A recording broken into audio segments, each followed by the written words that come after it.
আমরা এখানে এসেছি পলাশ ফুল বাগানে।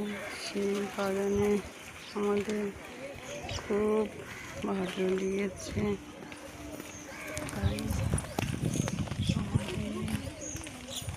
খুব আনন্দ করছি।